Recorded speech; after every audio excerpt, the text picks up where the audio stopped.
آج ہم ایک ایسی کمیونٹی کی بات کرنے والے ہیں جس کا سفر ہندوستان کی ایک ریاست سے شروع ہوا، پاکستان کے دل میں آ کر بسا اور پھر وہاں سے دنیا کے کونے کونے میں پھیل گیا۔ جی ہاں، یہ حیدرآبادی دکنی ڈائسپورا کی ایک بہت ہی دلچسپ داستان ہے۔ لیکن یہاں ایک بہت دلچسپ بات ہے۔ پاکستان میں جب کوئی کہتا ہے کہ میں حیدرآبادی ہوں تو اس کا اصل مطلب کیا ہوتا ہے؟ یہ سوال بہت اہم ہے کیونکہ اس ایک لفظ کے پیچھے دو بالکل الگ الگ شناختیں چھپی ہوئی ہیں۔ آج ہماری گفتگو کا مرکز ہے حیدرآبادی دکنی کمیونٹی۔ یہ وہ لوگ ہیں جن کی جڑیں ہندوستان کی سابقہ ریاست حیدرآباد دکن سے ملتی ہیں اور جو اپنے ساتھ ایک بالکل منفرد ثقافت اور زبان کا ورثہ لے کر آئے۔ تو ان کی کہانی کو ٹھیک سے سمجھنے کے لیے ہم اسے 5 حصوں میں دیکھیں گے۔ پہلے جانیں گے کہ ان کی الگ شناخت کیسے بنی، پھر پاکستان میں ان کا سفر کیسا رہا، اس کے بعد وہ دنیا بھر میں کیسے پھیلے، ان کی ثقافت کی خاص باتیں کیا ہیں، اور آخر میں دیکھیں گے کہ انہوں نے کیا میراث چھوڑی ہے۔ تو چلیے شروع کرتے ہیں پہلے حصے سے۔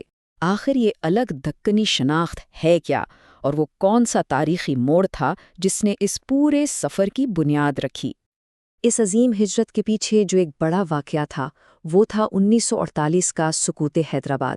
یہ وہ لمحہ تھا جس نے ریاست کی تاریخ کو ہمیشہ کے لیے بدل دیا اور وہاں کے پڑھے لکھے طبقے کو ایک نئے مستقبل کی تلاش میں اپنا گھر بار چھوڑنے پر مجبور کر دیا۔ اچھا، تو یہ لوگ تھے کون جو سب سے پہلے نکلے؟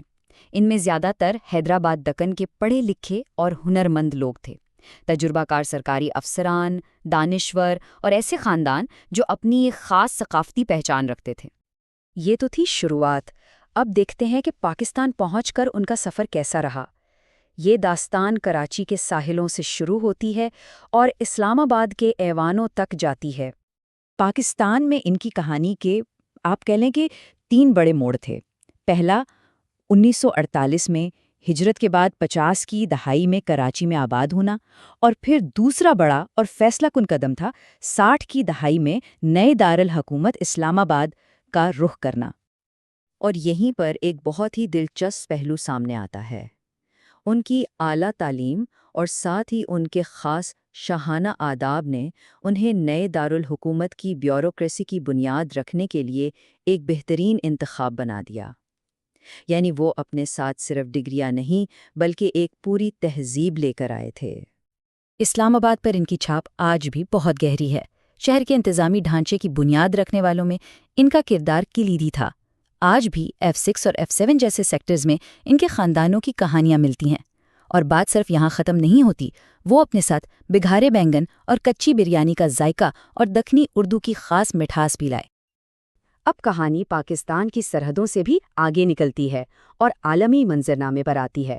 یہ اس ڈایاسپورا کا تیسرا دور تھا، جب ایک نئی نسل نے دنیا بھر میں اپنی پہچان بنانا شروع کی۔ پاکستان کے بعد ان کی جو دوسری اور تیسری نسل تھی، اس نے دنیا کے نئے مراکز کا رخ کیا۔ ان کی اکثریت نے شمالی امریکہ، برطانیہ اور مشرق وسطیٰ میں جا کر ڈیرے ڈالے اور وہاں نئی کمیونٹیز کی بنیاد رکھی۔ اور یہ صرف ہجرت نہیں تھی، یہ تو ایک غیر معمولی کامیابی کی داستان ہے۔ ذرا دیکھیے کہ شمالی امریکہ میں انہوں نے IT اور میڈیسن کے شعبوں میں اپنی جگہ بنائی، برطانیہ میں ادب اور اکیڈمیا میں نام روشن کیا، تو وہیں مشرق وسطیٰ میں انجینئرنگ اور تعلیم کے بڑے منصوبوں کی قیادت کی، یہاں تک کہ اقوام متحدہ اور ورلڈ بینک جیسے عالمی اداروں میں بھی انہوں نے اہم ذمہ داریاں سنبھالیں۔ اچھا، اب ایک بہت ہی اہم نقطے کی طرف آتے ہیں، ایک ایسی الجھن جو اکثر لوگوں کو ہوتی ہے۔ پاکستان میں دکنی حیدرآبادی اور سندھی حیدرآبادی میں آخر فرق کیا ہے؟ آئیے اسے سمجھنے کی کوشش کرتے ہیں۔ دیکھیں، بنیادی فرق زبان اور ثقافت کا ہے۔ دکنی حیدرآبادیوں کی اردو میں ایک خاص دکنی لہجہ اور پرانے الفاظ کی چاشنی ہوتی ہے۔ ثقافتی طور پر ان کی پہچان شیروانی اور ایک خاص نوابی رکھ رکھاؤ سے ہے۔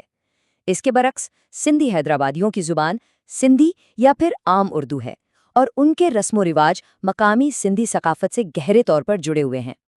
اس پورے لمبے سفر میں اس کمیونٹی نے اپنی 3 بنیادی قدروں کو کبھی نہیں چھوڑا۔ علم سے محبت یعنی علم دوستی، اپنے رہن سہن میں شائستگی یعنی نفاست، اور گرم جوش مہمان نوازی جو آج بھی ان کی پہچان ہے۔ اور آخر میں بات کرتے ہیں اس میراث کی جو انہوں نے پیچھے چھوڑی ہے۔ انہوں نے دنیا میں جہاں بھی گھر بسایا وہاں ایک چھوٹا حیدرآباد کیسے قائم کر لیا؟ آئیے دیکھتے ہیں۔ ایک جملہ ہے جو شاید ان کی پوری کہانی کو بہترین طریقے سے بیان کرتا ہے۔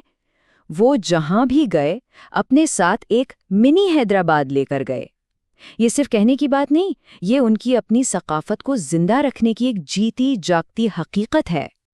تو اس پوری کہانی کا بڑا مطلب کیا ہے؟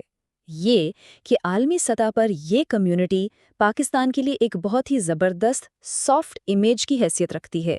یہ ان لوگوں کی کہانی ہے جو تعلیم، ثقافت اور اپنی پیشہ ورانہ مہارت کے ذریعے دنیا بھر میں پاکستان کی نمائندگی کر رہے ہیں۔ اور آخر میں ایک سوال جس پر ہم سب سوچ سکتے ہیں، کسی ایک کمیونٹی کا ماضی پورے ملک کے مستقبل کو کس طرح تشکیل دے سکتا ہے؟ حیدرآبادی دکنی ڈایاسپورا کی یہ کہانی شاید اس سوال کا ایک بہت ہی گہرا جواب دیتی ہے۔